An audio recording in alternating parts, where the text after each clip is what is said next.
Hi, it's Grant here, and as promised, I'm starting to ramp up the videos because I've been a little bit quiet on YouTube at the moment. But I get lots of good feedback from you guys, lots of likes, comments and feedback. So we'll be ramping them up, trying to do one a week, if not more than that. Videos will concentrate about making money online, but in particular, I'm going to keep in the same thread as making money online using Etsy, as I have got my own Etsy store. But before I start, and as I always say, please subscribe to my channel, hit the bell notification icon, and if you've got any comments, please leave them down below and I'll try to reply to as many as I can. But enough waffling, let's get straight on with this video.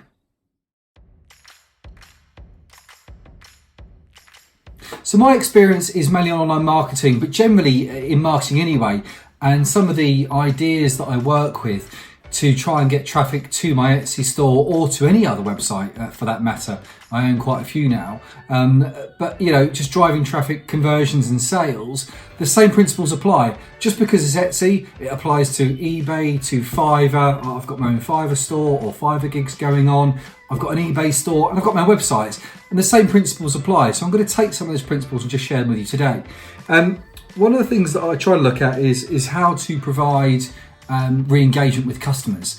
I think the statistic is it's 3 times easier to convert a current customer into an additional sale than it is a new customer to a new sale. So on that sort of vein, then it's always better to market to your existing customers. Etsy can help you do that, but sometimes you have to take that offline. So some of the things that I do, obviously, number one, in the description for your Etsy store, make sure the bio about yourself is about you, not just a generic, I do lovely handmade t-shirts or soaps or candles. Try and make it real personal. I know a lot of people shy away from using their own name, even location. I don't have my exact location there, but I say about the local town that I live in. I mention my name. There's nothing wrong with that. It just gives that complete personalisation, that sort of gravitas towards who you are as a person, which I think is really key when you have an Etsy store. Because don't forget, they are actually buying into you as well as your product as well. The other part that you have to think about as well is how you're going to use socials. I will cover off individual social medias, Instagram, Facebook and Twitters and Pinterest in separate videos, but make sure that they're mentioned within your bio as well. So they're very key and important points. So how else can you market using your Etsy store without spending not a lot of extra additional money? So the first point is to communicate with your customers. So when you fulfill or ship an order, you can do that as an automated process through Etsy, but also as well, I like to just send a further message. So they do get an email notification saying your order's been shipped. Fantastic, that's a great communication. So let's say day 1 customer orders, day 2 you mark it as shipped, day 3 they get the product.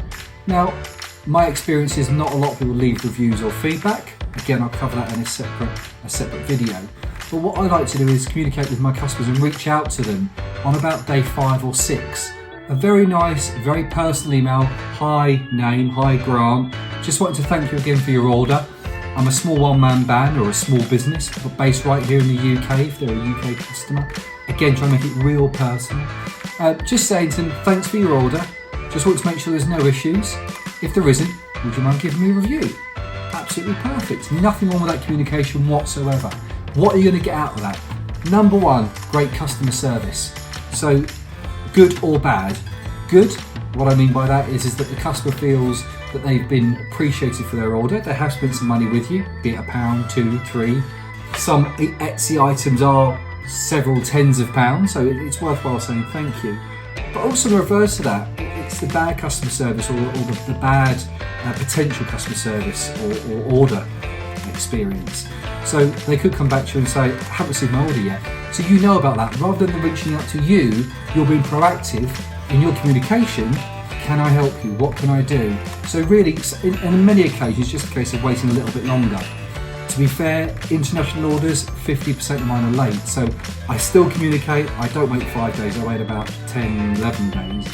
But I get a lot of the time, haven't got my order yet. I just reassure them, have sent it. Here's the tracking number. Here's what I did. Here's what I sent it. Look out for this. Just provides that excellent customer service piece.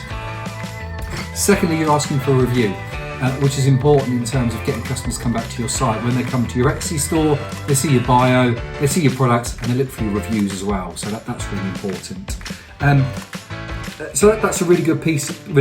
So what you've done is communicated with your customer there, but on the reverse of that, I personally think they're more likely to buy from you again. You've reached out to them, they felt that sort of communication, they felt that bond with you as a supplier and as a purchaser, and therefore more likely to buy from you again. What you can also introduce in that as well is, and Etsy does automate this, is a discount code for repurchases or further purchases, should I say. So 5-10%. Just say to them, thanks very much for your order. If you want to buy again, here's this 5% discount code or 10% discount code. I have great faith in my product, my service, and how I deliver customer services. I'm that confident that I can give away 10% because I know trying to get that customer back into my customer journey and into my sales pipeline and my sales process is much easier if they've dealt with me before. They know I provide good customer service, they know I provide good products, so therefore they're more likely to come to me again. So that's another key and important point. What about if we take it offline? What about if we come offline from Etsy? What else can you do to increase those sales and market to those customers? So what I do with every single order, I put in a little small A6, so half of A4, half again, or half of A5. These in the UK cost me, on average, I think about 1.8 pence. It's round up to 2 pence. So not a lot of money. And what that does, it just tells me, so it tells the customer about who I am. I've got twin boys, this is my business, how I started it. And again, finally, nothing will help us grow more than your recommendation. So please tell your friends, virtual and real, about us. And then I just sign my name at the bottom. Now, again, it's about that personalization, that great customer service. It just draws them into you as a person, as a brand. I also put at the bottom all the social medias, Instagram, Facebook, and Twitter, to make sure that they can continually engage with me and my brand. So that goes in with every order that I do. And for me, that is priceless. Where do I get them from? That's not a very particularly exciting or enthralling design. I've done that myself. Not the best design I've ever made, but it's about the information as opposed to the design there. You can order those from printed.com, stressfreeprint.co.uk, print24.co.uk, all those sorts of places. A6, glossy, full colour one side. Again, I think you can order 100, 150, 200, so not in big batches. You're looking at £10-15 for a batch, so it's a very inexpensive way to market to your customers and also as well engage them into your brand. The second thing that I do offline is that if I send out a product that isn't just a card, I make sure I include this. So on my badges, hole goes through there, the badge sits right in the middle. I've got another, this is a slightly thicker, you'll see by the how much movement there is there. So that's a slightly thicker, almost card base as opposed to a leaflet. That's what my badges get attached to.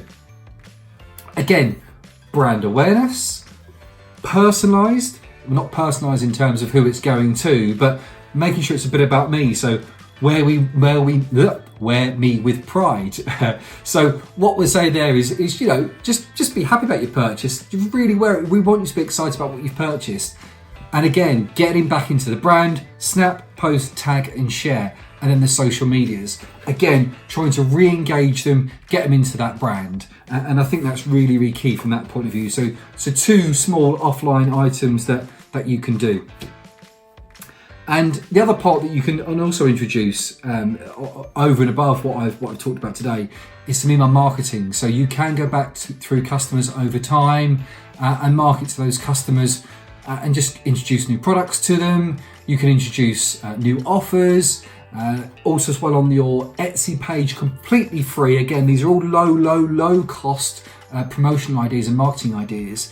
Is that banner at the top of your site, you can change that to mention about new products that I've launched or offers. Again, re-engaging people into the brand. I know that means they have to revisit you or your Etsy store, but for me, it's about keeping that fresh, up to date, and the engagement process. So those are just a couple of ideas on how to market your Etsy store for little to no cost, offline, online through your Etsy store, but at very, very low cost.